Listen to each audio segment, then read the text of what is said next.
Maganda at maluwalhating araw po sa inyong lahat. Ngayong Miyerkules, ika-28 ng buwan ng Hulyo taong 2021. At paggaya po ng palagi ang paalala natin, magsuot po kayo ng inyong face mask and face shield. At pag kayo po ay nasa labas na, better be sure. Observe kung 2 metrong distansya o 6 na pie sa bawat isa. At magugas po kayo ng inyong mga kamay ng tubig at sabon thoroughly. And syempre, yung pong inyong mga pangangatawan, kailangan palusugin po ninyo. Doon po sa naging State of the Nation address ni Pangulong Rodrigo Roa Duterte noong Lunes, nagbabala po siya na maaaring merong posibilidad na magkaroon na naman ng lockdown. Kung ito pong Delta variant na sinasabing mas matindi, mas maigting, mas mabilis makahawa, kumalat sa buong bansa. Sangayon po sa kanya, itong Delta variant ay kalat na sa Indonesia, sa Thailand, sa India, at maraming bahagi sa Asia. At sinasabi ng mga Western medicine ang nagsasabi na mas agresibo ito, mas mapanganib, at maaaring ito'y lumika ng kamatayan, madali ang kamatayan. Kaya sabi niya, siguro kailangan nating mapaganda nito, sapagkat napakapanganib nito. Kailangan bumalik sa lockdown. Kung ito ay talagang hindi maiiwasan na kumalat, sapagkat naririto na siya ngayon. Sana'y hindi pa lumala ito. Kailangan ako yung maging stricto, sabi ni Presidente. Kaya sinasabihan ko na kayo, nagbababala ako na maaaring bumalik tayo sa, hindi niya sinabing lockdown, pero sabi niya pareho ng mga unang araw ng coronavirus. Pero kahit po ganun pa man ang sinasabi ni Presidente, meron din naman siyang pasubali na talagang yung lockdown ay makakasira din sa atin sapagkat masyado na tayong maraming ginugol upang palakasin natin ang ating mga kakayahan na talunin natin itong pandemya at hindi po pwedeng magka-lockdown na naman tayo. Kung hindi, masisira na naman ang ating ekonomiya, madudugo na naman to hanggang hindi na tayo makabalik. Kaya habang sinasabi niyang posible, sinasabi niya rin na ayaw niya. Alam niyo naman si Presidente, sumusunod lang sa mga eksperto sa medisina. Ang gawin po natin, tayo ay maging maingat, ipatupad po natin ang health protocols strictly. Kailangan maging stricto tayo sa ating mga sarili. At ito po ang magandang pakinggan nyo. Ito ang sinasabi ng mga eksperto kung bakit tayo dapat magpabakuna na. Paulit-ulit na rin natin sinasabi sa ating programa. Pero pakinggan natin, ito yung expert. Yung panel po ng VEP. Ano bang ibig sabihin ng VEP? Vaccine Expert Panel.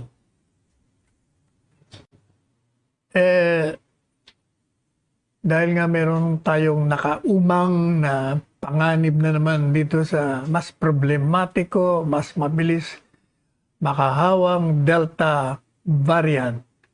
Yung pong Vaccine Expert Panel Chairperson na si Dr. Nina Gloriani. Binigyan po tayo ng 8 dahilan kung bakit kailangan nating mabakunahan kahit na anong bakuna. Huwag na kayong pumili. Unang dahilan, yung pong bakuna, mababawasan yung panganib na kayo'y mahawaan o buksan ang inyong katawan na pasukin ng coronavirus o Delta variant. Pangalawa, dahilan. Yung pong COVID-19 makakatulong na kayo ay mailigtas sa maselang sakit ng coronavirus kahit na nga may bakuna nga ikay nahawaan. Ang mangyayari sa iyo pag bakunado ka na, magkakaroon ka rin ng karanasan pero moderato lamang. Ibig sabihin, yung pagdadala sa ospital kung may sakit ka man na ikay nabakunahan na at yung pagkabatay mo, talagang zero yon. Zero probability yon. Hindi mangyayari sa iyo. Pangatlo, pag kayo'y bakunado,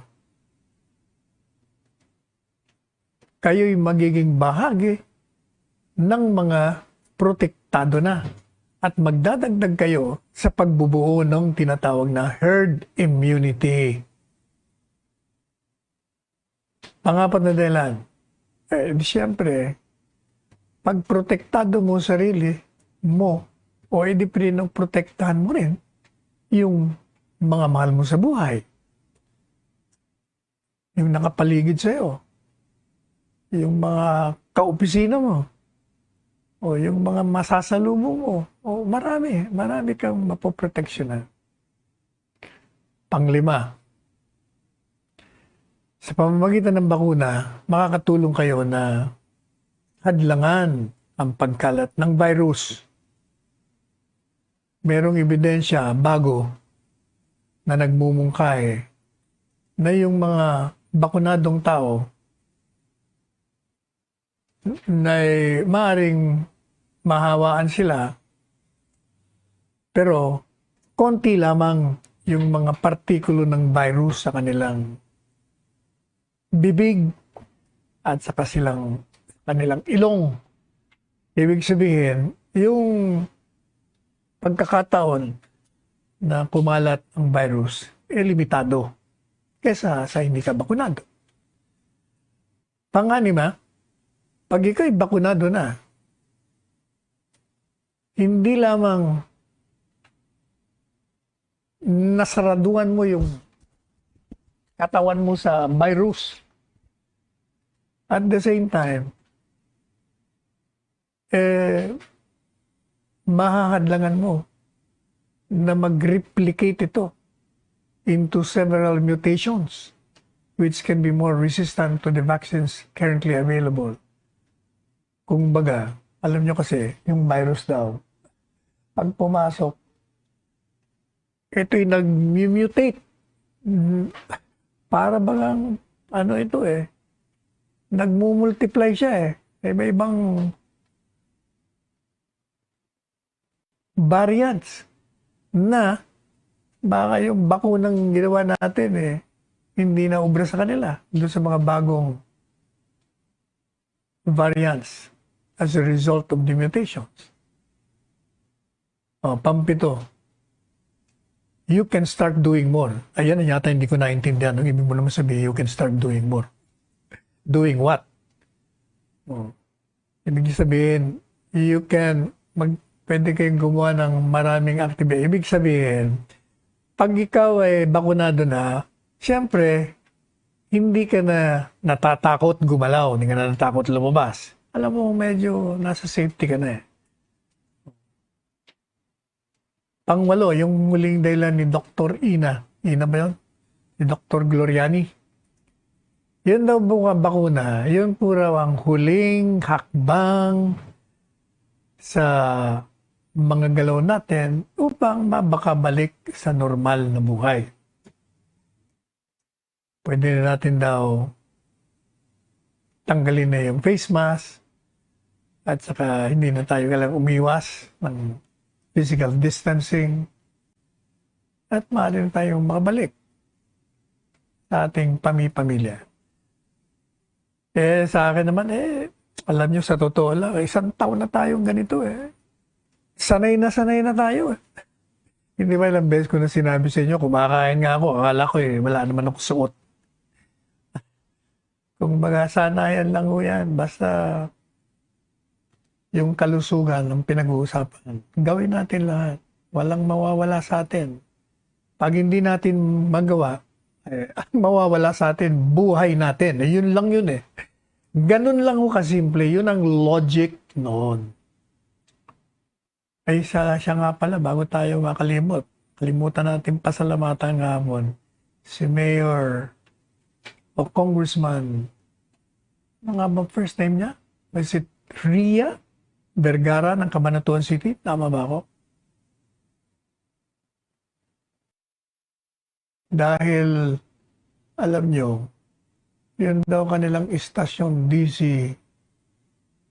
DCJJ ba yan? Cabanatuan City. Tayo po yung interview doon eh. Si Kongresista Ria Vergara. Kita ko kami sa SONA. At sabi niya, alam mo ba, Sek, yung counterpoint mo, nire-replay namin sa aming istasyon. At tuwan-tuwa daw po siya sa ating pagdadalakay na ginagawa. Malumanay daw. Hindi daw tayo nagmumura. Meron nga isa nagsabi, doon naman sa Bongo Island, yung mga barangay kapitan doon. Sabi nga, Secretary, pag nagpapaliwanag ko kayo parang yung nakikinig pang may kasalanan Kaya nakakatuwa. Anyway, salamat sa pagre-replay nyo ng counterpoint. Kaya pala, magugulat ako, maraming nanonood sa atin sa mga iba-ibang lugar. Sa totoo lang, mas maraming nanonood ng counterpoint sa probinsya kesa dito sa masa, sa Maynila. Alam niyo ba kung bakit? Kasi dito sa Maynila, dito parang rito matira matibay dito Ang problema dito palagi yung mga masa natin, mararalita natin. Busy sila sa paghanap ng mailalagay nila sa lamesa. At yung pinakahabi nila, makinig na lang ng drama o manood sa TV ng mga kung ano-anong pampasaya. Wala silang oras manood, makinig sa mga ganitong pagsusuri ng mga issue ng bayan. O yan ang natuklasan natin sa paglilibot natin sa mga mararalitang lugar dito sa Metro Manila. Pero sa provincial, nagugulat ako, pati tricycle driver doon nanonood daw sila. In other words, they have more time. Alam niyo kasi sa probinsya, hindi masyadong mahirap ang buhay doon. Kasi doon, hindi ka magugutom doon. Magtanim nga lang May makakain ka. Punta ka lang sa dagat o sa ilog. May mahuhuli kang makakain. Pwede kang magpalaki ng mga manok. Mga ducks. Marami kang makakain na prutas doon. O kaya, hindi ka taka-taka na mas maraming nanonood sa atin sa probinsya kaysa dito sa NCR. Pero yung middle class, wala tayong problema. Wala maraming nanonood sa atin. Yan naman daw mga trolls, tawag nila doon trolls. Yung mga sumisingit, hindi ko naman nababasa. Pinapadala lang sa akin. Minsan. Para bang, kasi dati-dati, isa dalawang komentaryong negative. Lately, dumadami. But ang napansin ko, na pinapadala sa akin, para-pareho lang naman no ang komentaryo. Iisa ang lingwahe. Iisa ang mga katagang ginagamit. Ibig sabihin, iisang tao lang yon. Ginagamit lang kung ano ng mga pangalan. Yan ang ginagawa nila. Anyway, ganun pa man. Salamat Mayor Vergara at ang kanyang kabiyak na si Congressman Ria Vergara. Balikan po natin yung SONA ni Presidente. Ito, dagdag ito. In addition to what we have already discussed yesterday, Tuesday. Sabi po ni Presidente Duterte, kailangan yung mga LGUs po natin, lumikha kayo ng isang sistema ng pagbabakuna na kailangan yung mga sinasakupan nyo, hindi nyo pinapapila sa ulan at hindi siya papayag na nakapila ito hindi lamang sa ulan, kahit sa init, pati sa mga baha. Kasi may nakita si Presidente, na-plus daw sa TV. At the same time, kahit yung pinakita ni Secretary Charlie, rain or shine, vaccination rollout, okay. Pero naman, let me catch you there. Asar si Presidente dun sa picture na yun. Naalala niya yung napanood niya. Sabi niya, it's BS. Hindi po pwede yan. Tama nga naman. Kung baga, simpleng-simple lang naman sabi ni Presidente. Bakit ba i-announce nyo? Magpabakunahan. Today is bakunahan. Siyempre, dagsaka yan. Marami. Meron naman kayong listahan ng mga magpapabakuna. Dapat, ini-estimate nyo na yung time. Kung anong i-google nyo rito sa bilang. O ngayon, yung hindi, kung halimbawa, dumating sila, bigyan mo na lang bumalik ka sa ganito. Bakit hindi ka aabutin? Dapat ganun. Yun ang tinatawag na sentido común. Yun ang kailangan. Palagay ko naman, mangilan-ngilan lang yun. Mas marami yung organized. Pareho ng San Juan. Alam nyo, San Juan, napapurihan si Mayor Francis Zamora sa SONA. Dahil meron yung naka 70% na sila. Kaya nang kinongratulate natin, nagkita-kita kami doon kasi si Presidente nagutom after the SONA. Kumain ho dyan sa isang paborito niyang kainan niya sa may Green Hills. Nung malaman ni Mayor Francis na doon, nagpunta naman doon sa si Vice Mayor Warren. Nagpasalamat, nagpipicture. Sabi naman ni Presidente, talagang totoo naman yung magaling yung ginawa. 70% bakuna. Ibig sabihin, organized. Ayan din si Mayor Soto, mga organized din. Pareho din ni Mayor Joy. Marami naman silang magagaling na alkalde. Si Mayor Rex. Usay din yan. Magagaling yung kanilang mga sistema. Kailangan lang talaga sistema. Para yung mga oposisyon, mga oposisyon sabihin na naman, yan! Kita nyo na, alam nyo naman yung mga oposisyon napakagaling kumuha ng paksahin para paliparin, para masiraan na naman ang pamahalaan. Sabi ni Presidente, mahirap yung ganyang pila dyan. Dumarating pa dyan sa inyo, alas 4 ng madaling araw. Kaya sabi niya, it's BS. Umagang-umaga naku Diyos ko po. Sabi niya, bakit naman ganon? Kaya dapat, meron talaga kayong lugar na hindi nababasa ang mga tao, hindi nababaha. Dapat may mga barangay hall. Marami naman ako nakita ng barangay hall. Yung sa Bagong Silangan, pinuntahan na naman namin kahapon dahil ang dami yung nabaha doon. Diyos kong mga kaaway naman, flood victims na naman. Kaya si Barangay Wali, tuwan-tuwa, at pinunta namin Doktora Panelo. Dala na naman tayo ng mga bigay ng mga kaibigan natin doon. Si Senador Bong Revilla, humihingi rin ng ayuda. Kaya tinawagan natin si Mayor Cesar Kiambao. Kailangan daw ng bigas. Oh, sabi niya, kami naman ni Mayor Kiambao, padadala ko dyan, Sec. Kaya mag-schedule naman tayo dyan kay Senador Bong Revilla sa Bacoor ng relief distribution. Maliban pa dyan, yung isa sa General Trias naman. Ako, nag-text sa atin. Kung maaari na, magdala tayo ng ayuda doon sa 300 pamilya. O isa, di sabi ko, schedule na naman natin yan. Dahil mga flood victims na nga, flood, mahirap na nga, pagkatapos, they will be swept away with floods. So, grabe yung tama, di ba? Kaya sabi ni Presidente, huwag mong gagawin yan. Kasi yan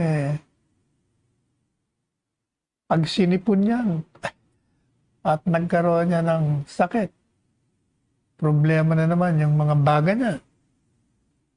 At nasakyan pa yan ng COVID, patay na, sabi ni Presidente. O sana po maging aral. Tingnan mo. Sabi ko na sa inyo, meron sasakyan ka agad. Kagaya nitong si Ato. Si Ato Reyes. Aktivista yung bagong alyansa ng mga bayan na walang nakitang kabutihan. Nung narinig niya, ako meron nakagad siyang komentaryo. Sabi niya, yan, walang pila yan sa panahon ng ulan, sa baha, para makakuha ng bakuna kung sufficient ang bakuna. May logic mo yan. Wrong. Hindi yun ang dahilan. Ang dahilan yung sistema. Sufficiente tayo sa bakuna, yung sistema ng pagtuturok kung anong oras, kailan babalik. Yun lang yun, hindi yung mga kasama mo nga, nagre-reklamo. Tama yung senador ng Cavite. Nagre-reklamo nga, ang dami na raw natin bakuna, ang dami na tuloy tayong utang daw.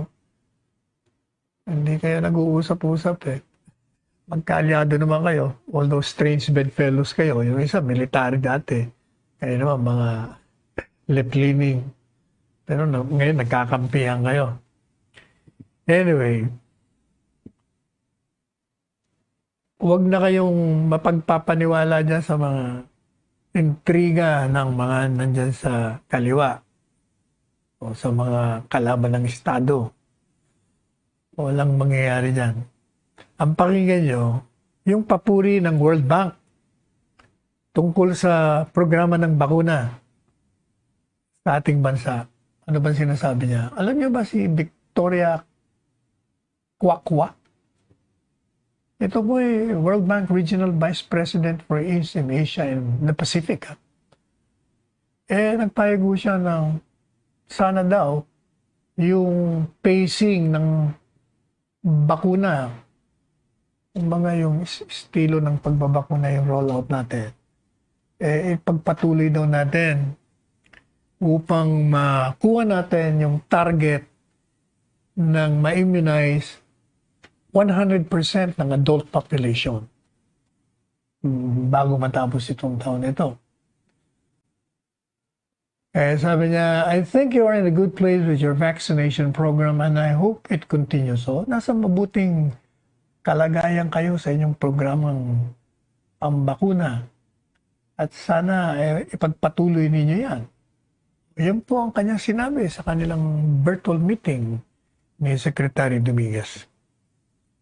Sabi po ni Secretary Dominguez, dati-dati, hindi pa umabot sa 3 milyong bakunang doses ang natanggap ng Pilipinas sa unang quarter ng taon. Pero ito ay dumami na, naging 25 million doses nung Abril sa Hunyo. Kaya pinalam niya po kay Vice Presidente Kwakwa ng World Bank na yung mas malaking delivery ng mga 70 milyong bakuna inaasahan po natin sa third quarter nitong taon. At mga mahigit pa sa 70 milyong doses sa huling quarter naman ng 2021.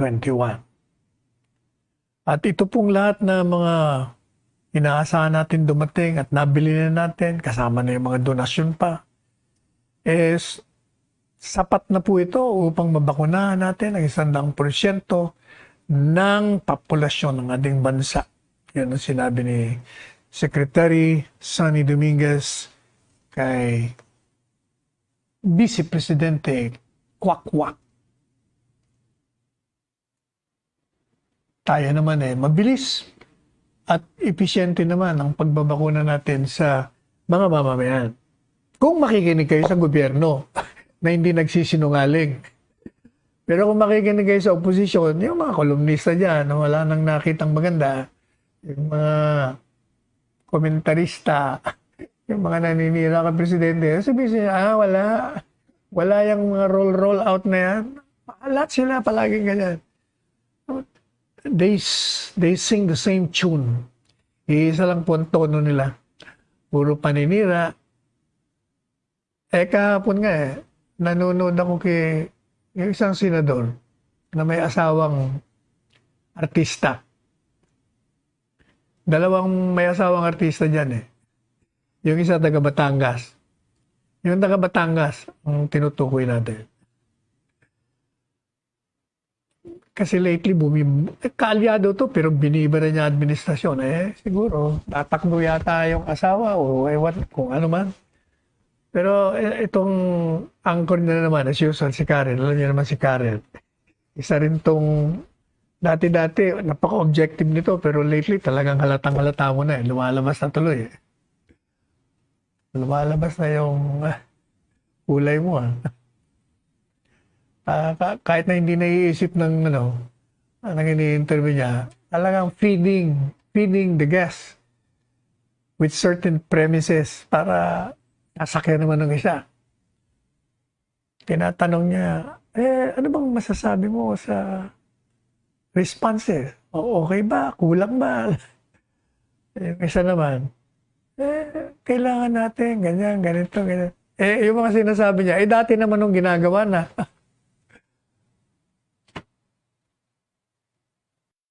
Para ko na sabihin, hindi ka nakikinig kasi. Hindi ka ba nagbabasa ng dyaryo? O nakikinig sa mga balita? Kung ano na ang ginagawa, yung mga responses? Hindi ka ba nagbabasa dyan? Yung mga sinasabi ni World Bank. Ang daming pumupuri. Talagang, ewan ko ba itong mga taong Ay, nako. Puntahan po natin yung Teka muna, parang hindi pa tayo nagpapahinga. Mukhang maganda yata ang tulog ko kaya nasa mabuting kalagayan tayo, hindi tayo naantok. Balikan po natin ngayon.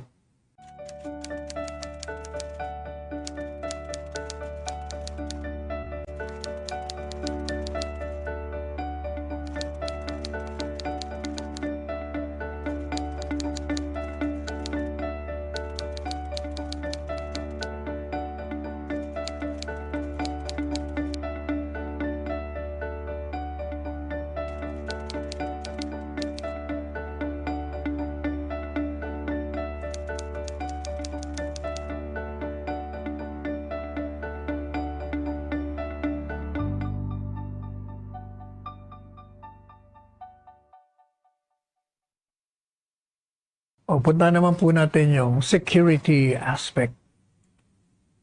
Sabi po ni Secretary Delphine Lorenzana ng Defense Department, si Presidente Rodrigo Roa Duterte ay marami ang na-accomplish, maraming nagawa. Yung mga pinaplano niya para sa seguridad natin, pagtatanggol ng ating bansa, laban sa internal at external na mga kaaway. Nagawa niya lahat yun. Sabi niya, alam niyo, 5 taon nang nakakaraan. Mula nang ako'y kinuhang sekretaryo, tayo nasa Amerika, sabi niya. Ganda ng buhay niya sa Amerika. Pinauwi siya ni Presidente. Sabi niya, marami talagang nagawa. Yung tanggulang pambansa nga natin, mas malakas na ngayon kaysa nung mga panahon. Sabagat si Presidente, talagang sinuportahan ang sandatang lakas. Lalong-lalo na sa pagpuprotekta sa ating kasarinlan at sa ating territorial integrity. Inayos natin yung ating internal security, yung ating pakikilaban sa terorismo, pati na yung ating peace-building efforts. Kung baga, naggawa tayo ng mga programa kung saan may kahit natin yung mga kalaban ng gobyerno na magbalik loob sa lipunan at magkaroon ng kapayapaan sa mga lugar kung saan sila ay active. Meron tayong mga ginawang humanitarian assistance disaster relief. Sabi ni Secretary Delfin, dati po itong retiradong Army Major General, PMA to. Sa umpisa daw, parang ayaw niyang tanggapin yung alok sa kanya maging DND chief. Pero naisip-isip niya raw yung 31 karanasan niya sa Army. Pati yung 14 na taong pagtatrabaho niya sa Diplomatic Corps, mukhang naprepara siya. Kaya tinanggap niya at naging matagumpay naman.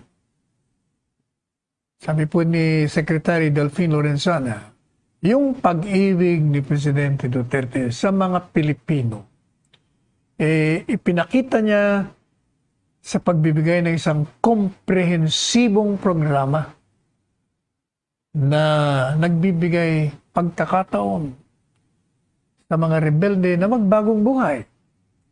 Kaya nakita niya naman po, maraming sumuko, maraming bumalik sa lipunan sa ilalim ng batas.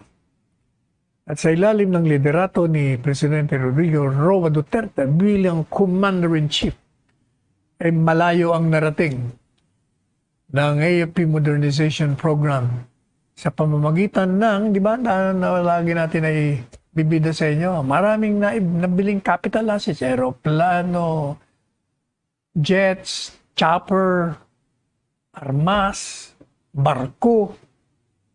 Kaya ang AFP po natin, na-upgrade na yung sistema niya, pati mga doktrina niya, at kung ano pang mga gamit na modern technology.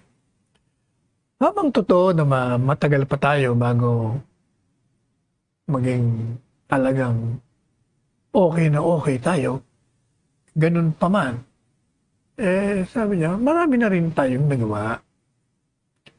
At sabi ni Secretary Lorenzana, pagsisilbihan natin ang sambayan ng Pilipino sa abot ng ating makakaya at sa galing na pwede nating ipadama sa kanila. Sa ilalim ng liderato ni Presidente Rodrigo Roa Duterte at sa kanyang programang tapang at malasakit. Yan.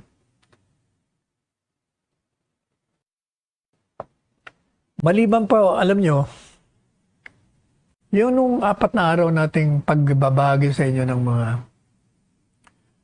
accomplishments ni Presidente bago siya magsona, kulang pa ho yun. Hindi pa tayo tapos doon actually. Yun lang yung mga una. Marami pa tayong hindi naibahagi sa inyo. Kagaya halimbawa, alam nyo ba na itong administrasyon ni Presidente Rodrigo Roa Duterte, ito maaalala ito sa kasaysayan. kung paano nito binuksan ang pinto para sa mga kabataang Pilipino upang makahanap ng mga bagong oportunidad na magpapalakas, magpapatagumpay, at makakamtam nila ang kanilang mga pangarap. Sa pamamagitan ng Department of Education, yung pong mga estudyante, lalong-lalo na yung mahihirap, nakatanggap ng mga kalidad na edukasyon at equitable allocation of crucial resources. At as of May 2021, yung pong Department of Public Works and Highways, nag-report that it has constructed various basic education facilities, including 150,149 classrooms and 2,000 school workshops buildings nationwide. O, biro niyo yun. Mantakin niyo yun. Yung classroom, 150,000 mahigit. 170,000 at 104. Yun naman mga school workshop building. Marami rin ito. 2,064.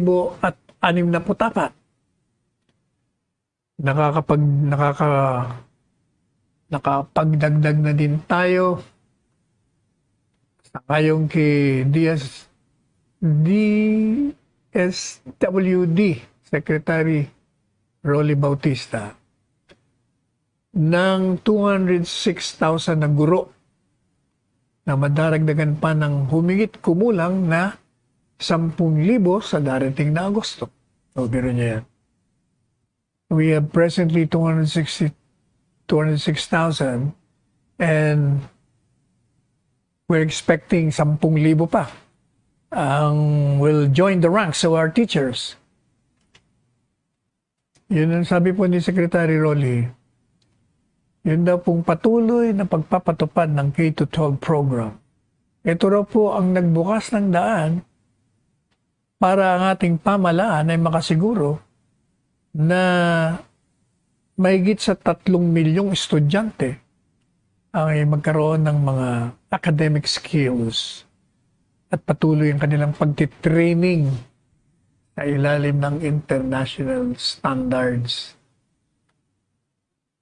Natulungan rin ng pamahalaan ang mahigit na 2.2 million na kabataan na nais mag-aral ng high school. Ngunit walang sapat na kakayahang pinansyal sa pamamagitan ng assistance program tulad ng Education Service Contracting Programs in Senior High School Voucher Program. At ang Administrasyong Duterte pinalakas din po ang Republic Act 11510 or the Alternative Learning System para magbigay naman ng adequate, tama, timely, nasa panahon na suporta sa mga basic learning needs. So yung mga pangangailangan ng mga out-of-school youth natin at mga indigenous peoples. At so far, yung pong alternative learning system natin, meron ng 3,600,000 na nakikinabang dito sa buong kapuluan. At upang ito pong ganitong programa ay may pagpatuloy at lahat ng mga estudyanteng Pilipino ay makatanggap ng kalidad na edukasyon kahit na nasa gitna ng pandemya, ang DepEd pinalakas po, sinaayos yung programang modular distance learning sa pamamagitan ng pagbabahagi ng mahigit sa 1,000,000 computers, laptops, tablets sa halos 93% ng eskwelahan dito sa ating bansa. O yan, kita nyo naman. O kayong mga oposisyon, mga kritiko, alam niyo ba yun? Hindi. O kahit na alam, hindi nila kikilalanin nyo. Salamat din tayo kay Jose David Lapus. Kasabay natin sa Sona. Sabi niya, Sek, nanonood ako sa iyo araw-araw. Ganun na magsalita yun. Ano yun, pagka-British accent yun ng mga panon. Like, kalmado ka at analytical ka. Salamat. Jose David Lapus. Ito yung mga pinapakinggan ng mga aktivista ng mga panahon during the 70s eh. Magaling ito. Taon-taon para nakikita natin to sa SONA. Sabi niya, ilang taon na kaya ito si Jose David Lapus, si Professor. Parang megit nitong 80, pero sabi niya, ako, kahit na anong test nila, palagi akong negative. Antigen, swab, lahat. Gulat nga ako eh. Anyway, salamat sa pakikinig niyo, Professor Jose David Lapus. Anyway, samantala, ito naman daw ating bansa. Improve na raw yung Wi-Fi networks. Totoo ba yan? Alam niyo ba kung ilang island tayo meron? 7,107. 7,107. Yung isang island, pinunta namin ng isang linggo, yung Bongo Island. Kapangalan pa ni Bongo eh. Yun yung 7,107 islands. Baka ito, high tide ito. Ano kaya? High tide ba ito o low tide? Kasi pag low tide, di ba ang ibang bilang eh. Pag high tide, di ba rin eh. Kasi nawawala yung mga island pag high tide. Lumalabas pag low tide. Anyway, tayo daw ngayon, medyo maganda na mga koneksyon. Meron na tayong mabilis na internet speeds. Okay na raw yung ating mobile and broadband coverage at yung libreng Wi-Fi networks na mga ilang pook dito sa ating bansa. Yung mga ilang na pook, meron na rin mga Wi-Fi. Ewan natin ha. Ako wala pa akong karanasan. Ang alam ko, ang karanasan ko doon sa amin dyan sa Quezon City. Wala kaming Wi-Fi sa second floor. Meron kami sa baba. Klase, hindi ko maintindihan bakit kaya. Ano ba diferensya ng ground floor and second floor? Bakit? Sa ground floor may Wi-Fi. Second floor, di na umaabot. Anyway, sana mag-improve pa. Sa ngayon dito sa wireless telecommunications firm ng Smart, ang average mobile download speed niya halos nag-triple. Ewan ko.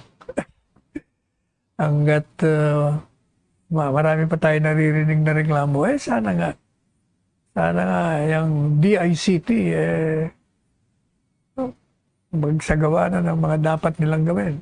5 taon na eh. Anyway, punta natin yung DSWD. Kasi ito, mas malapit ito sa tao eh. Kasi sikmura ito eh. Yung pong graduation this year nung Lea Rebota from Caraga Region at yung pong 29,590 na mga nakinabang dito sa programa. Matapos na makakuha sila ng self-sufficient status, nagpapakita raw na itong Department of Social Welfare and Development Program bilang pangunahing ahensya sa pagbibigay ng proteksyon sa ating lipunan, sa ating mga kababayan, lalong-lalo siyempre mga baran, nasa tamang daan sa pagbibigay tugon sa mga pangangailangan ng mga mararalita nating kababayan.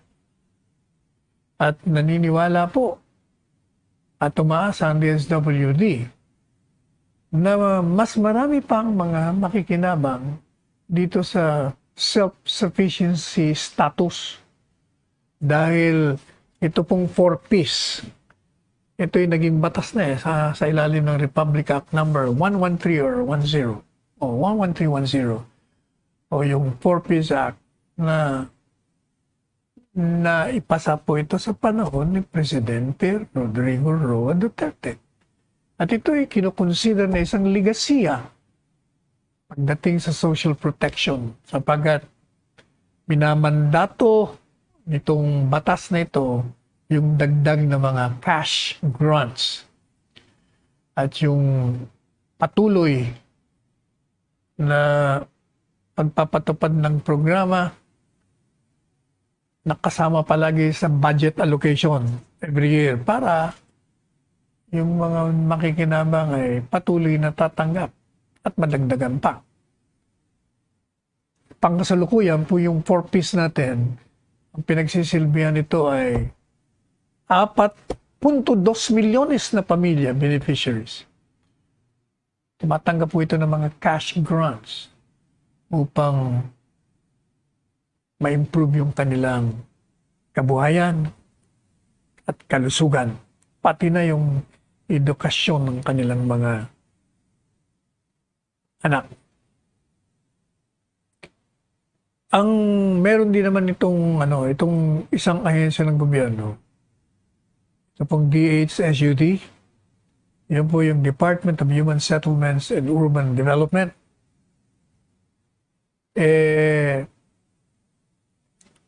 Meron mga ginagawa ito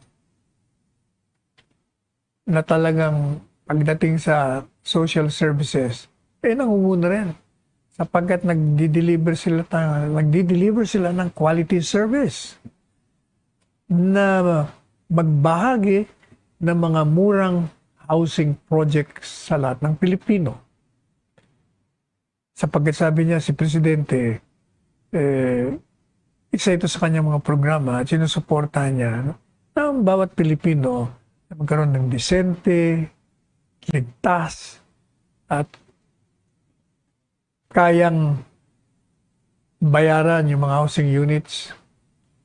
Hindi ba palagi yung naririnig si Presidente na ang ambisyon niya talaga sa kanyang presidency is to give every Filipino a comfortable life. Yung komportable. Hindi kailangan na yumaman ka ng gusto. Basta komportable lang. Hindi ka mahirapan. Yan ang ambisyon niya eh. At noong 2020, yung pong National Housing Authority ay nakapagbigay ng 115,132 units. At ito ay nakafocus doon po sa mga pangangailangan ng mga low-income bracket and underprivileged households in urban areas. Yung mga kulang sa sahod, maliit ang sahod, walang trabaho, umaasa lang sa kamag-anak na mayroong trabaho o may negosyo. Yan pong Pag-ibig Fund, pinagmamalaki nila yung all-time high financial statement in 2020 na meron daw silang 31.13 billion peso savings at 63.75 billion naman loan take-out. Kaya meron daw silang 93.68% basis of dividends for its members. So magkakaroon ng pagbabahagi ng mga dividends. Sabihin, pera yan na papakinabangan ng mga miyembro ng Pag-ibig Fund. Ito pong DHSUD, pinacilitate nila yung pag-accredit ng 29 na socialized housing projects at approval ng escrow agreements ng 70 main na condominium and subdivision projects. At meron pong policy itong DHSUD sa loan moratoriums in housing. Ibig sabihin, hindi ko muna kailangan magbayad. Tama rin naman yan. Sabi, wala nga ibabayad eh. Paano? Kaya nakinabang dito mga 5.5 milyong mga miyembro. At yung DHSUD, pinayagan din po nila na ipagpatuloy ang real estate activities. Basta kailangan, sabi nila, yung strict yung health protocols, patutupad nyo. Mga 55,000 manggagawa na ang bumalik sa trabaho. At mahigit sa 400,000 housing units ang naipagpatuloy na ginawa. O yan, hindi rin alam yan ng ano. O nagmamaang-maangan itong mga oposisyon sa mga kritiko. Dapat inaalam niyo yan. O ito nga palang si nakita rin kami nito si dating kongresista at ngayon ay Pasay City Mayor Emmy Calixto Rubiano. Kita rin kami sa SONA. Nagchikaan din lang kami sandali. Sabi ni City Mayor Emmy, yun daw walang tigil na suporta ni Presidente Duterte para sa mga LGUs. Ito ang naging dahilan kung bakit nagtagumpay sila sa kanilang mga layunin, mga programa nila sa nakalipas na 16 na buwan at harapin ang coronavirus at magtagumpay dito. Ito daw pong estilo ng tapang na pamamahala ng Presidente. Ito raw ay nagbigay inspirasyon sa puwersa ng pulis na panatilihin ang kaayusan at katahimikan, labanan ng mga illegal na droga, ang kriminalidad, ang katiwalian, pati na yung insurhensiya. Sabi ni Mayor Emmy, itong si Presidente Duterte, siniguro na magkakaroon ng malapitan at tunay na ugnayan sa pagitan ng Pasay LGU at national government agencies. At sa huling taon daw ni Presidente Rodrigo Roa Duterte, sabi ni Mayor Emmy Rubiano, umasa daw siya ng Presidente lalong palalakasin ang relasyon sa ibang bansa, particularly daw pagdating sa kalakalan. Kaugnay po rito, naalala ko nga tuloy yung mga sinasabi ng mga pinupunta nating LGUs na dito lamang sa panahon ni Presidente Duterte na nagkaroon sila ng damdamin na parang kasama sila sa pamamahala. Bahagi sila ng pamamahala sapagkat yung national government talagang sinusuportahan daw sila. At saka yung mga cabinet members daw, madaling lapitan, madaling makausap, mabilis sumagot. Hindi daw kagagaya ng mga nakaraan. Magagalingan, hindi mo malapitan daw, hindi wala naman nangyayari. Nakaisandang sulat na sila, hindi man sinasagot. Yun ang kaibahan. Anyway, ito namang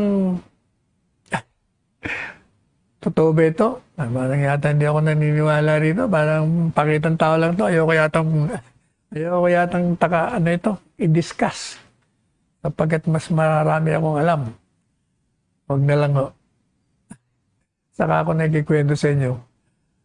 Kasi buladas ito bobola ito. Sisip-sip lang ito. Pag nakatalikod, binabanata naman yung kanyang pinupuri niya. Ayoko dito, ayoko sa mga ganyan. Sa iba na lang. Naku, lalo naman to. Itong rebuilding ito. Si Trililing, mas masahol pa to. Sabi ba naman Trililing ito raw si Robredo, pag tumakbong vice presidente. Okay lang daw na naging busy niya yung si Isko at saka sino pa yung isa? Sino pa ba yung isa? Manny Pacquiao. Naku, alam mo, Trililing, malayo ka sa balita ako, sasabihin ko na, yung si Isko, tatakbong presidente yan. Kahit anong tanggi niya. Kahit ako, tinatanggihan niya na tatakbo siya noon pa. Pero, abangan nyo, pagpasok ng buwan ng Agosto, full blast na yan. Lahat ng ads yan lalabas. Sino pa? Eh, si Manny Pacquiao, lumabas na lang ng mga ads niya eh. Ito namang, sino naman to nagsasabi na, ano? Oh, wala rin tong binatbat itong mga tagapagsalita ng Pipi Lenny. Sabi ko sa iyo eh, huwag ka na makipa. Dahil mo pa kasing palitan eh. Ano ba yung mga pinagsasabi niya? Ikaw na lang kaya magsalita. Anyway, nakinabot na naman tayo ng oras. So, pansamantala po, magpapaalam ang inyong lingkod Salvador Panelo at nagsasabi sa inyo na magsuot kayo ng face mask, face shield. At saka kayo po ay pag nasa labas na, observe the 2 meter or 6 feet distance from each other and wash your hands. Gasan yung mga kamay nyo ng soap and water. Huwag nyo rin kalimutan magpalusog ng inyong mga katawan. At pag sa umaga po, nagising na kayo, huwag kayong magulat na buhay pa kayo. Magpasalamat na lang kayo. Dahil dyan sa binigay sa inyong buhay at sa idinudugtong na buhay sa ating lahat ng dakilang lumigat. Pasalamat din po tayo sa pag-akay sa atin sa tamang landas. Tayo po'y manalangin na pagpatuloy ang pagiging malusog ng ating Pangulo, 10 ng kanyang pamilya. At humingi pa tayo ng dagdag na talino at malikhaing isip upang makabaka natin ng lahat ng mga krisis na dumadapo sa ating bansa at sa buong mundo. Manalangin na rin po tayo para sa ating mga sarili.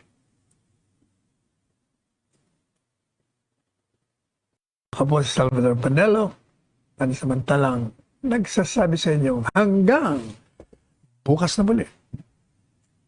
Alas 2 hanggang alas 3 ng hapon. At nagsasabing, let us tread the path of roses. Let us go beyond the path of thorns. Magmahalan tayo.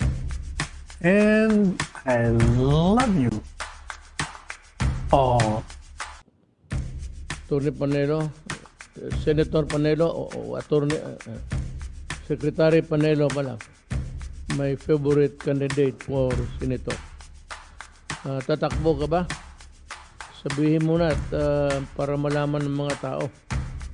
Mukha at tatakbo ka. Ginong Pangulo, siguro lalakad na lang tayo papunta sa Senato para hindi tayo madapa. Na lang, huwag takbo. Alam mo, Sal, maraming tao na hindi nakakaintindi sa iyo. Pero pag nalaman nila gaano ka stricto, very strict sa disiplinado ka sa trabaho mo. At kung alam lang nila ang paano umaandar yung utak mo, bibilib ang Pilipino. Ako, bilib ako sa iyo. Bilib ako sa utak mo at I said I appreciate your itong ano mo, pagka-stricto mo sa trabaho. Everybody is almost on a tip-top pag yung binabasa na namin yung mga recommendations mo. You are the presidential advisor, legal advisor of the president. At marami kang naibigay na mga opinion na nagamit ko. At sa awa ng Diyos, puro totoo. Sabi ko nga, hindi naman iniinumasan natin dito na magmukha tayong, or at least there is no, hindi magsuspetsa ang Pilipino na kasabwat tayo sa lilangan ng mga taong Pilipino. It's your turn to talk. Mabuti siguro mag-Tagalog ka na lang. Mahusay ka, Bicolano ka. At saka Ilocano po ako, Presidente. Bicolano Ang ka. tatay ko ay La Union, ang nanay ko ay Bicolano. It's ever... Maraming salamat. Marami pong salamat for the kind words, Mr. President, and for your endorsement.